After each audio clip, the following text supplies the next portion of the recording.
শেখ শাহজাহান বা রেখা পাত্রকে কেন্দ্র করে রাজ্য রাজনীতিতে বারে বারেই ঘুরে ফিরে আসে এই জায়গার নাম। গত লোকসভা নির্বাচনের সময় রাজনৈতিক মহলের বিশেষ নজর ছিল এই জায়গার উপরে। আর কয়েক মাস পরে রাজ্যে বিধানসভা ভোট, তাই এবারেও সেই জায়গা নিয়ে বিশেষ চর্চা। ঠিকই ধরেছেন, এখানে উত্তর 24 পরগনার সন্দেশখালীর বিষয়েই কথা হচ্ছে।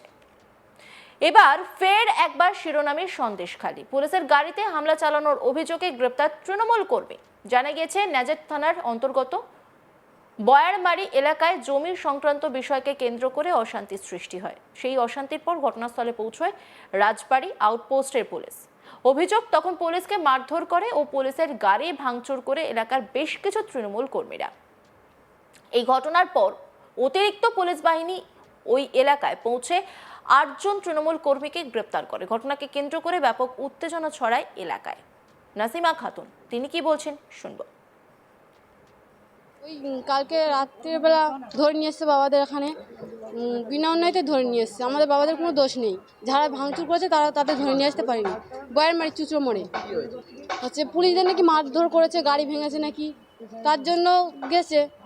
আমাদের মারা কিছু করেনি, আমার মা বাবা কিছু করেনি, ওদের ধরে নিয়ে এসছে এখানে।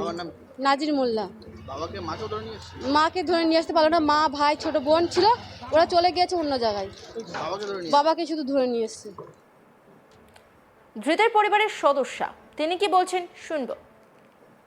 আমরা ঘুমাচ্ছিলাম, আর ঘুমের ঘরে যেন খুব হাঁকা চালামেনা হচ্ছে, আর আমরা উঠে বাইরে বের গেছি ভেড়িতে, যে মানে গাড়ি টাড়ি অ্যাক্সিডেন্ট হলো না পাল্টি খেলো, গার্ডওয়ালে গাড়ি পড়ে অনেক। আর আমরা বাইরে গিয়ে দেখি যে পুলিশই ওই লোকে 1:30টার সময় ওই ওনাদের ঘরের জানলা টালা ভাঙতেছে, দরজা খোলার চেষ্টা করছে। আমরা দেখে আর তখন আমরা বাড়ি চলে এসেছিলাম। আসতে গিয়ে আর ওই পুলিশ আঙার দেখতে পেয়েছে, আর বলে এই দাঁড়াও দাঁড়াও, আমরা দাঁড়িয়ে গেছি। এবার বলে এরা ধরো, এরা এখানে কেন, এরা ধরো। বললে আমার দুটো ছেলের ধরলেলে, আমার জামার ধরলেলে, আমার স্বামীর ধরলেলে। আর পুলিশের গাড়ি ভেঙেছে কি এখনো আমরা জানিনি, আর কখন ভেঙেছে তাও আমরা জানিনি। ওই আমার দুটো ছেলে, আমার স্বামী আর আমার জামার, আর আমারও লিখছিল, লিপিকে বলে এই মহিলার লিও না। এই ঘটনায় ঠিক আর কি কি ঘটেছে চলুন জেনে নিই। জানতে পেরেছি যে দুই পরিবারের জমি নিয়ে একটা বচসা চলছিল, আর সেই বচসার খবর পেয়ে সেখানে যখন অশান্তি হচ্ছিল সেখানে পুলিশ গিয়েছিল, অর্থাৎ রাজবাড়ী যে পুলিশ ফাঁড়ি আছে ন্যাজার থানার অন্তর্গত সন্দেশখালীর, সেখানে যখন রাজবাড়ী থানার পুলিশ যায় তখন তাদের যে গাড়িটা ছিল সেই গাড়িটা লক্ষ্য করে ইট ছড়ে দুষ্কৃতীরা বলা যায় বা যাদের নিয়ে গন্ডগোল হচ্ছিল তাদের এক পক্ষের লোকজন, এবং গাড়িতে পুলিশের যে গাড়ির কাঁচটি ভাঙে, এবং পাশাপাশি যে পুলিশ কর্মীরা সেখানে ঘটনাস্থলে উপস্থিত ছিলেন সেই সময় তাদের ধাক্কাধাক্কিও করা হয় বলে অভিযোগ, এবং তারপরে পুলিশ কর্মীরা সেখান থেকে ফিরে আসতে বাধ্য হয়। অর্থাৎ বলা যায় যে এলাকার যে তৃণমূল কর্মীরা তারাই কিন্তু এই বাধা দিয়েছিল, এবং বাধা দেওয়ার পরে তারা পুলিশ কর্মীরা সেখান থেকে ঘটনাস্থল থেকে ফিরে আসে, এবং পরে রাতে 1:30টা নাগাদ বিরাট পুলিশ বাহিনী ঘটনাস্থলে যায়, এবং ঘটনাটি ঘটে সন্দেশখালীর বয়ারমারি এলাকায়। এবং পুলিশ বাহিনী গিয়ে এই এখনো পর্যন্ত আমাদের কাছে যা খবর যে 8 জনকে পুলিশ ইতিমধ্যেই গ্রেপ্তার করেছে। অর্থাৎ এই যে পুলিশের গাড়ি ভাঙচুর এবং পুলিশকে ধাক্কাধাক্কি করার যে অভিযোগ, সেই অভিযোগের ভিত্তিতেই কিন্তু পুলিশ তদন্তে নেমে এই 8 জনকে এখনো পর্যন্ত গ্রেপ্তার করেছে, এবং আজকেই অর্থাৎ শনিবার দিনই তাদেরকে বসিরহাট মহকুমা আদালতে পাঠানো হবে বলে আমরা পুলিশ সূত্রে জানতে পেরেছি। এই যে ভোলানাথ ঘোষের ঘটনাটা যে এলাকায় হয়েছিল, অর্থাৎ এই বয়ারমারি এলাকা, আর সেই বয়ারমারি এলাকাতেই কিন্তু এই ঘটনাটা ঘটেছে, অর্থাৎ এই জমি জায়গা সংক্রান্ত বিবাদ, এবং তারপরে পুলিশের উপরে আক্রমণ, পুলিশের গাড়ি ভাঙচুর, পুলিশকে হেনস্থা, এবং পরবর্তীতে পুলিশ যে লোকজনকে গ্রেপ্তার করেছে। পুলিশ যখন রাতে আঘাত পেয়ে, অর্থাৎ তাদের উপরে আক্রমণের ঘটনার পর যখন পুলিশ ফিরে আসে এবং তারপরে বিশাল পুলিশ বাহিনী যখন ঘটনাস্থলে পৌঁছয়, তখন তারা তদন্তের স্বার্থে এলাকায় যে কজন উপস্থিত ছিলেন তাদের কয়েকজনকে তারা আটক করেছে বলে এখনো পর্যন্ত জানতে পেরেছি, এবং পুলিশ সূত্রে জানানো হয়েছে যে তাদের মধ্যে যারা দোষী তাদেরকে কিন্তু আদালতে পাঠানো হবে। শ্রেয়সী। একেবারে তপন আমরা এই যে পরিস্থিতিটা দেখছি সন্দেশখালীর, এই পরিস্থিতি তো নতুন কিছু নয়, আমরা বারবার দেখেছি। এর আগে আমরা দেখেছি যে সেখানে ইডি আধিকারিকদের উপরে হামলা করা হয়েছে, সেই ঘটনা আমরা দেখেছি। মহিলাদেরকে আমরা দেখেছিলাম প্রতিবাদে নামতে, আমরা রেখা পাত্রকে দেখেছিলাম, একদম রেখা পাত্র সেই সময় উঠে আসা মুখ, রেখা পাত্র লড়াই করেছিলেন, এবং বর্তমানে বলা চলে অন্যতম পরিচিত মুখ রেখা পাত্র যথেষ্ট জনপ্রিয় একজন নেত্রী। তো এরকম একটা ঘটনা যখন বারবার ঘটছে বিধানসভা ভোটের আগে, রেখা পাত্রর ভূমিকাটা ঠিক কি? দেখো, এই মুহূর্তে আমরা যেটা জানতে পেরেছি যে রেখা পাত্র তিনি বসিরহাট সাংগঠনিক জেলার সহসভাপতি পদ পেয়েছেন, অর্থাৎ বিজেপির তরফ থেকে। তবে তিনি এই বসিরহাট যে মহকুমা, সেই মহকুমাতে তিনি কিন্তু থাকেন না।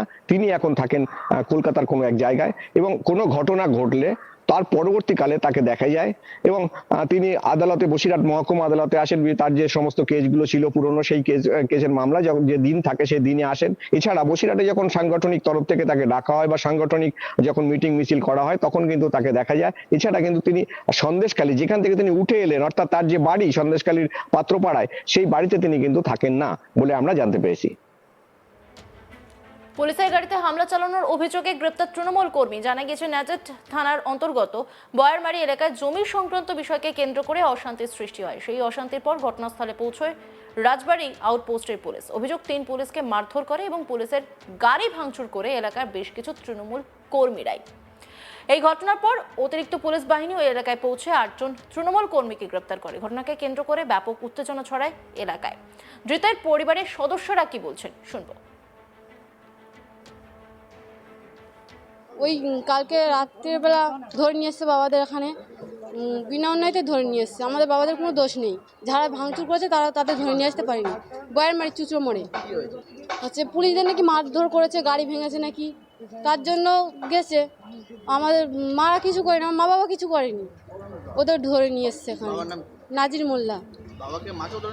মাকে ধরে নিয়ে আসতে পারলো না, মা ভাই ছোট বোন ছিল, ওরা চলে গিয়েছে অন্য জায়গায়।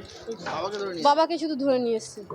ওই আমরা ঘুমাচ্ছিলাম, আর ঘুমের ঘরে যেন খুব হাঁকা চালামেনা হচ্ছে, আর আমরা উঠে বাইরে বের গেছি ভেড়িতে, যে মানে গাড়ি টাড়ি অ্যাক্সিডেন্ট হলো না পাল্টি খেলো, গার্ডওয়ালে গাড়ি পড়ে অনেক।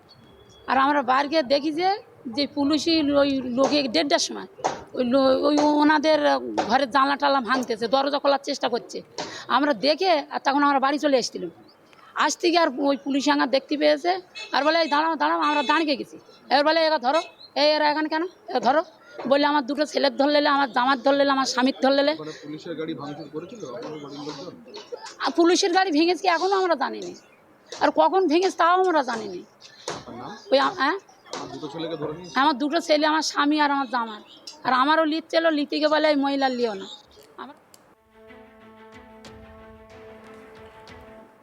আবারও খবরের শিরোনামে সন্দেশখালী। পুলিশের গাড়িতে হামলা চালানোর অভিযোগে গ্রেপ্তার তৃণমূল কর্মী। জানা গেছে ন্যাজেট থানার অন্তর্গত বয়ারমারি এলাকায় জমি সংক্রান্ত বিষয়কে কেন্দ্র করে অশান্তির সৃষ্টি। সেই অশান্তির পর ঘটনাস্থলে পৌঁছয় রাজবাড়ী আউটপোস্টের পুলিশ। অভিযোগ, তখন পুলিশকে মারধর করে ও পুলিশের গাড়ি ভাঙচুর করে এলাকার বেশ কিছু তৃণমূল কর্মীরা। এই ঘটনার পর অতিরিক্ত পুলিশ বাহিনী ওই এলাকায় পৌঁছে 8 জন তৃণমূল কর্মীকে গ্রেপ্তার করে। অন্যান্য খবরের আপডেটের জন্য অবশ্যই নজর রাখুন আজ তাক বাংলার ইউটিউব স্ট্রিমিংয়ে। লাইক, কমেন্ট, শেয়ার এবং সাবস্ক্রাইব করতে ভুলবেন না।